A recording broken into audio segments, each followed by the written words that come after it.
Ouais, je sais, le moment est venu. Si en voyant ça, vous avez eu envie de fermer la vidéo, je vous comprends complètement. Mais restez, parce que je vous promets qu'à la fin, vous saurez lire cette adresse aussi facilement que vous lisez 192.168.1.1. Bon, commençons par le pourquoi. Pourquoi avoir créé un nouveau système alors que l'IPv4 existe depuis plus de 40 ans maintenant? On l'a vu dans la vidéo numéro 2, les adresses IPv4 sont épuisées depuis 2011. Et le NAT qu'on a vu dans la vidéo précédente, ce système de secrétariat qui traduit les adresses, c'est un pansement génial, mais ça reste un pansement. Dans la vidéo 2, on a vu qu'une adresse IPv4 est codée sur 32 bits, ce qui donne environ 4,3 milliards d'adresses possibles. Ça paraissait énorme dans les années 80. Mais aujourd'hui, rien qu'en France, chaque foyer a facilement 10, 20, parfois 30 appareils connectés. Multipliez ça par tous les foyers, toutes les entreprises, tous les serveurs du monde entier, et vous comprendrez vite que 4 milliards, c'est ridicule. On a inventé le NAT pour contourner le problème, et ça a remarquablement bien fonctionné pendant des années. Mais le NAT a aussi des limites. Il complexifie notamment les communications de pair à pair, il rend le port forwarding nécessaire pour le moindre service accessible de l'extérieur. Bref, tout ça, on l'a vu. Et on l'a justement vu avec la vidéo précédente, avec le CGNAT, certains opérateurs empilent même du NAT sur du NAT, rendant certaines choses tout simplement impossibles. Alors oui, même si c'est un peu difficile à entendre devant la complexité du bazar, visuellement en tout cas, l'IPv6 c'est la vraie solution. Plus de pansement, plus de bricolage. On repart sur des bases saines avec suffisamment d'adresses pour ne plus jamais en manquer. Là, c'est sûr. Parce que combien d'adresses exactement? Eh bien, rappelez-vous, une adresse IPv4 repose sur 32 bits. L'IPv6 repose sur 128 bits. Donc, pour vous donner une idée, avec l'IPv4 et ses 32 bits, on avait 4 milliards d'adresses possibles. Avec l'IPv6 et ses 128 bits, on a 340 sextillions d'adresses. Voilà. Alors, c'est un 34 suivi de 37 zéros. Voilà. Maintenant, regardons à quoi ressemble une adresse IPv6, parce que, oui, c'est un peu plus imposant qu'une IPv4. Encore une fois, tout n'est clairement pas à retenir par cœur, mais je vous explique tout pour que ce soit compris et logique. En IPv4, on avait ça. 4 nombres en décimales séparés par des points. Et en IPv6, on a ça. Cette fois-ci, je vais éviter de vous les lire. On a donc 8 groupes séparés par des 2 points. Et chaque groupe contient 4 caractères. Mais, contrairement à l'IPv4, ces caractères ne sont pas uniquement des chiffres. Ce n'est pas du décimal. C'est ce que l'on appelle de l'hexadécimal. Ça, c'est le petit moment qui va faire mal à la tête à ceux qui n'étaient pas très bons en maths. Je vais quand même vous l'expliquer assez simplement. L'hexadécimal, c'est juste une façon de compter plus efficacement. En décimale, vous avez 10 symboles, de 0 à 9. On compte le 0, donc 10. C'est comme si vous aviez 10 doigts. Bon, ça, normalement, vous arrivez à l'imaginer assez facilement. En hexadécimal, c'est comme si vous aviez 16 doigts. Après le 9, au lieu de passer à 10, on continue avec des lettres. A vaut 10, B vaut 11, C vaut 12, D vaut 13, E vaut 14 et F vaut 15. On utilise ça parce que c'est compact. Un seul caractère hexadécimal représente 4 bits. Donc, un groupe de 4 caractères hexadécimaux, c'est 16 bits. Et 8 groupes de 16 bits, ça fait 128 bits au total. Notre adresse IPv6 complète. Je vous rassure, il n'y a pas besoin de maîtriser les conversions hexadécimales pour la suite, mais au moins, vous avez la logique. Retenez juste que dans une adresse IPv6, vous pouvez voir des chiffres de 0 à 9 et des lettres de A à F. Si quelqu'un vous montre une adresse avec un G ou un Z, c'est pas de l'IPv6. Maintenant, je sais ce que vous vous dites. Ces adresses sont beaucoup trop longues. Personne ne peut retenir ça. Et vous avez raison, c'est bien pour ça qu'il existe des règles de simplification. Alors attention, encore une fois, ceci n'est pas à retenir par cœur. C'est un peu dense, mais là aussi, ça vous permet de mieux comprendre. Règle numéro 1, on peut supprimer les zéros en début de chaque groupe. Le groupe 0db8 devient db8. Le groupe 0370 devient 370. Le groupe 0000 devient simplement 0. Notre adresse précédente devient donc ceci. C'est déjà un tout petit peu mieux quand même. Règle numéro 2, quand on a plusieurs groupes consécutifs qui ne contiennent que des zéros, on peut les remplacer par un double de points. Notre groupe 2.0, devient simplement 2.2. Notre adresse finale ressemble donc à ceci, ce qui est déjà un petit peu plus lisible. Prenons un exemple pour bien ancrer ça avec cette adresse. On applique la règle numéro 1 qui est de nettoyer les zéros. On obtient donc ceci. Puis on applique la règle numéro 2 pour remplacer le plus gros paquet de 0 par un double de points, ce qui nous donne ceci. Là, forcément, dans cet exemple, c'est beaucoup plus simple. Attention toutefois, il y a une petite subtilité parce que le symbole double de points ne peut apparaître qu'à un seul endroit dans l'adresse. C'est tout simplement une question de logique. Si vous aviez ceci, l'ordinateur serait complètement perdu. Il ne saurait pas combien de zéros manquent dans le premier trou et combien dans le deuxième. C'est mathématiquement ambigu. Donc on retient un seul double de points par adresse, qui remplace la plus longue suite de zéros possible. On va donc reprendre notre adresse de tout à l'heure, mais en changeant ce bloc au milieu. Au début, c'est simple, même logique, règle numéro 1, on nettoie les zéros. Maintenant, on doit appliquer la règle 2 pour grouper le plus gros paquet de zéros pour un double de points, ce qui nous donne ceci. Vous voyez que nous n'avons pas touché au zéro à la fin, car faire ceci ne serait pas autorisé. Comme je vous l'ai dit avant, on ne peut avoir qu'un seul double de points dans une adresse. Ces règles de simplification ne changent strictement rien à l'adresse, c'est purement cosmétique. Cette adresse et celle-ci sont exactement identiques, juste écrits différemment. Voilà, là je pense que le cerveau de certains fume un petit peu, mais c'est simplement important à savoir pour ne pas être perdu en voyant ce genre d'adresse courte. C'est pas du tout à retenir par cœur. Bon, maintenant qu'on sait lire une adresse IPv6, il faut comprendre comment elle est structurée. Parce que comme en IPv4, une adresse IPv6 n'est pas qu'un numéro aléatoire. Elle a deux parties bien distinctes. En IPv4, on avait le masque de sous-réseau qui séparait la partie réseau de la partie haute. En /24 par exemple, les 3 premiers octets identifiaient le réseau. Le dernier identifie l'appareil. Eh bien, en IPv6, c'est le même principe, mais c'est beaucoup plus simple en fait. Ah, vous y attendez pas celle-là, hein ? En fait, dans l'écrasante majorité des cas, la séparation se fait pile au milieu. Les 64 premiers bits, c'est le préfixe réseau, et les 64 derniers bits, c'est l'identifiant d'interface, c'est-à-dire l'identité de l'appareil sur ce réseau. Votre appareil. Le préfixe, c'est le nom de votre rue, l'identifiant d'interface, c'est le numéro de votre maison dans cette rue. On écrit donc ça /64. Exactement comme le /24 en IPv4, c'est la notation CIDR qui vous dit où se situe la frontière. Et là, vous réalisez peut-être quelque chose, 64 bits juste pour identifier les appareils sur un réseau, c'est énorme. Et en vérité, vous avez raison parce que ça donne plus de 18 milliards d'adresses possibles. Par réseau. Ça fait beaucoup.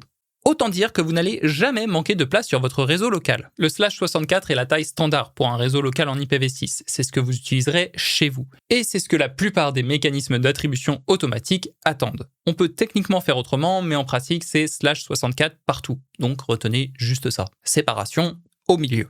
Maintenant, accrochez-vous parce qu'on arrive au changement le plus fondamental entre l'IPv4 et l'IPv6. En réalité, c'est même un changement de philosophie. En IPv4, on a vu que vos appareils ont des adresses privées, invisibles depuis Internet. Le NAT joue le rôle d'intermédiaire. Personne ne peut contacter directement votre PC depuis l'extérieur, parce que votre PC n'a pas d'adresse publique. Il se cache derrière l'adresse publique de votre box. En IPv6, il n'y a plus de NAT. Plus de secrétariat, plus d'immeubles avec une seule adresse. Chaque appareil de votre réseau reçoit sa propre adresse IPv6 publique, unique au monde, directement routable sur Internet. Votre PC a une adresse publique, votre NAS a une adresse publique, votre ampoule connectée a une adresse publique, votre aspirateur robot a une adresse publique. Vous avez compris. C'est un changement radical. En IPv4, le NAT faisait office de protection involontaire. Comme personne ne pouvait voir vos appareils depuis Internet, ils étaient protégés par défaut. Pas parce que c'était conçu comme ça, mais parce que c'était un effet secondaire. En IPv6, cette protection involontaire disparaît. Chaque appareil est potentiellement joignable directement depuis Internet. Je pense que vous comprenez aisément que c'est là que le firewall devient absolument critique. Dans la vidéo précédente, on a vu que le firewall bloque par défaut tout ce qui vient du WAN.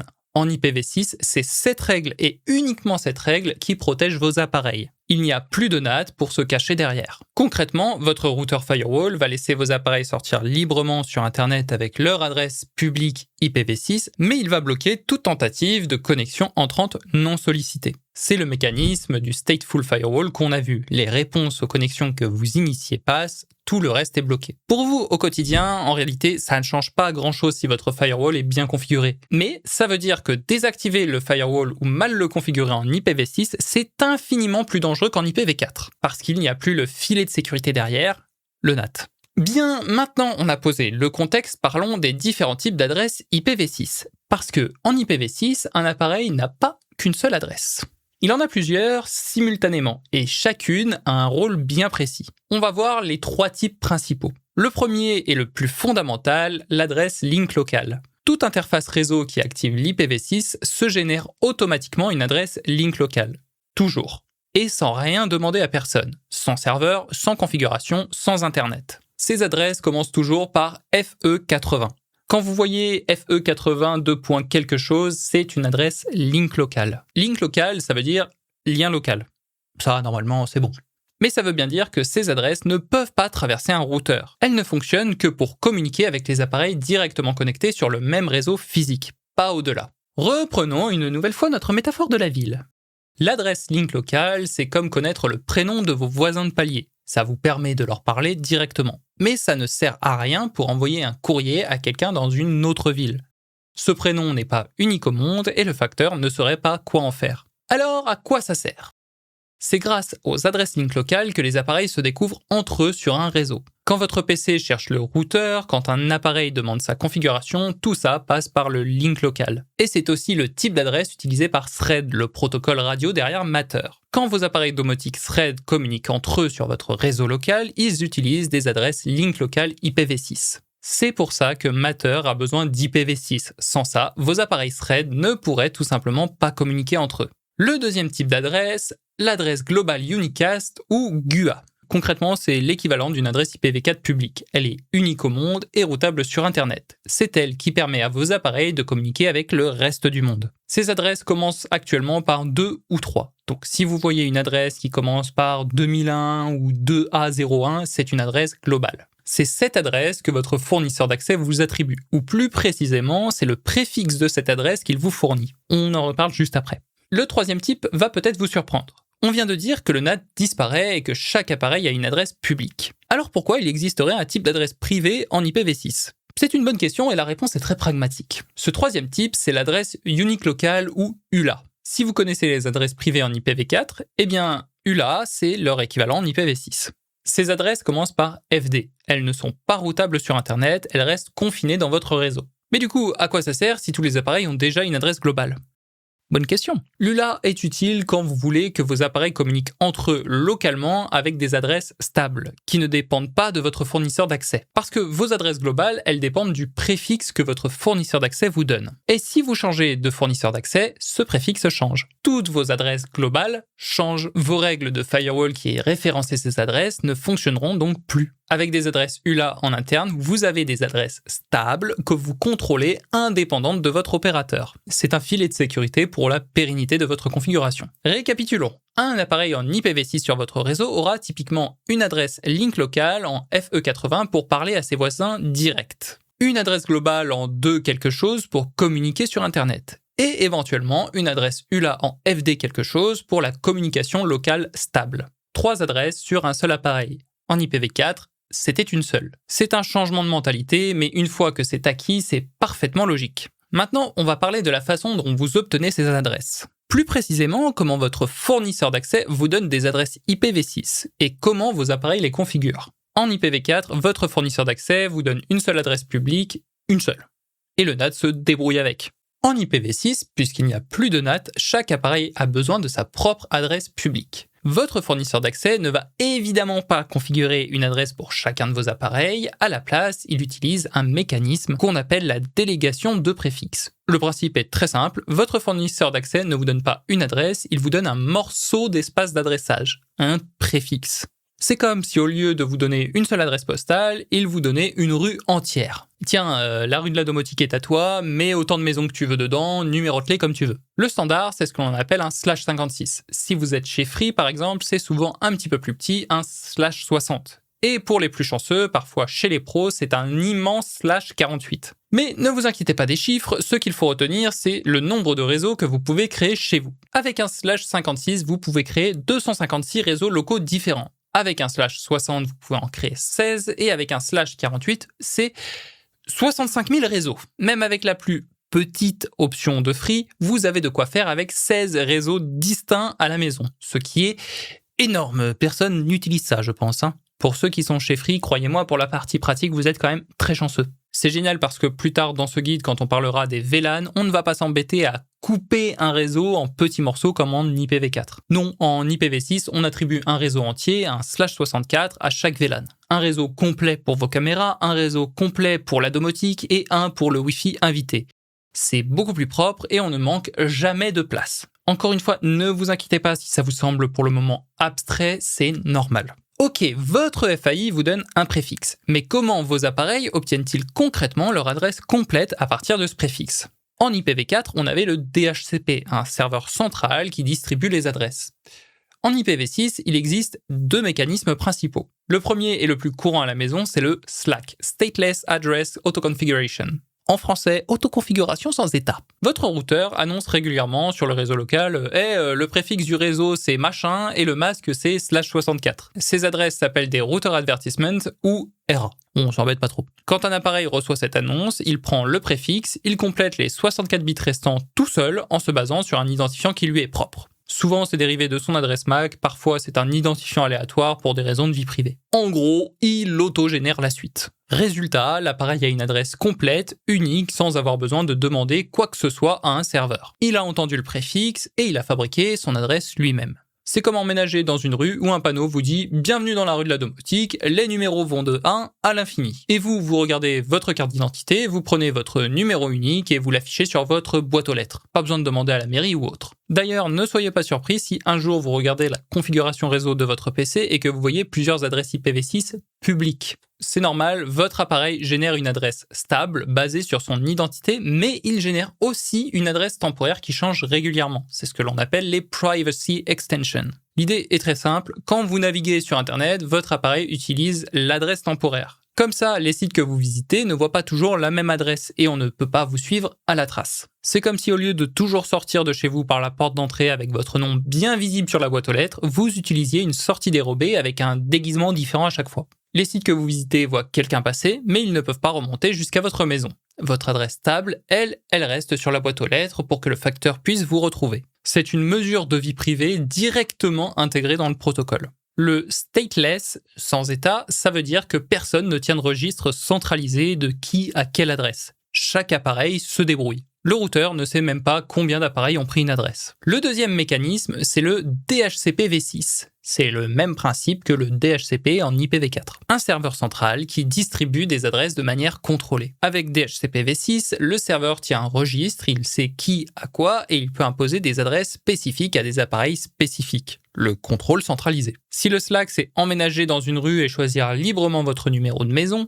le DHCP v6 c'est la mairie qui vous dit « vous êtes au numéro 12, vous au 37 et vous au 54 ». C'est plus encadré, mais tout le monde n'a pas envie de passer par la mairie. Mais du coup, lequel utiliser ? Pour la maison, le SLAC, c'est le standard. C'est simple, ça fonctionne tout seul et la quasi-totalité des appareils le supportent. La plupart des routeurs grand public et des box n'utilisent que SLAC. DHCP v6 est plus courant en entreprise quand on veut un contrôle précis de l'attribution des adresses. Un point important à noter, certains systèmes d'exploitation, notamment Android, refusent catégoriquement de passer par le DHCP v6, la mairie. Il ne fonctionne qu'avec le SLAC, le système libre. Pour la petite histoire, c'est un peu une guerre de religion technique qui dure depuis plus de 10 ans maintenant. Google et d'ailleurs plus spécifiquement un ingénieur affluent nommé Lorenzo Colletti refuse catégoriquement d'implémenter DHCP v6 dans Android. En fait, pour eux, DHCP v6 c'est une erreur de conception qui tente de reproduire le modèle IPv4, donc le serveur central qui donne des ordres, mais dans le monde d'IPv6, pensé pour être autonome via Slack. C'est donc une simple question de philosophie. Donc si vous configurez votre réseau en DHCP v6 uniquement, les téléphones et les tablettes Android n'auront pas d'adresse IPv6. C'est un piège classique à connaître.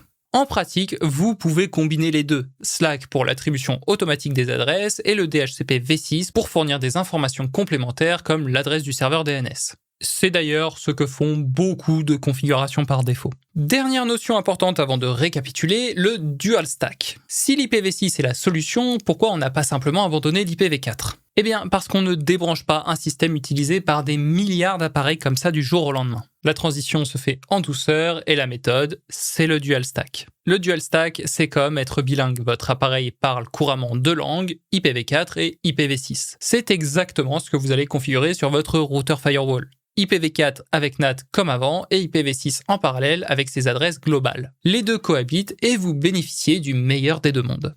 Et pour les règles de firewall, attention, c'est un piège majeur. Vos règles IPv4 et vos règles IPv6 sont deux ensembles complètement séparés. Une règle qui bloque quelque chose en IPv4 ne bloque pas automatiquement la même chose en IPv6. Quand on configurera notre firewall ensemble, on fera systématiquement les deux. Mais gardez ça en tête dès maintenant. Allez, on récapitule parce que cette vidéo était effectivement bien dense et un peu difficile pour les méninges. L'IPv6 existe parce que l'IPv4 n'a plus assez d'adresses. Avec 128 bits, l'IPv6 est un espace d'adressage quasiment infini. Une adresse IPv6, 8 groupes de 4 caractères hexadécimaux séparés par des 2 points. On la simplifie en supprimant les zéros en trop et en remplaçant les groupes de zéros consécutifs par un double de points. La séparation standard étant /64. Les 64 premiers bits pour le réseau et les 64 derniers pour l'appareil. En IPv6, il n'y a plus de NAT. Chaque appareil a sa propre adresse publique. Le firewall devient votre unique ligne de défense. C'est sans doute le point le plus important de cette vidéo.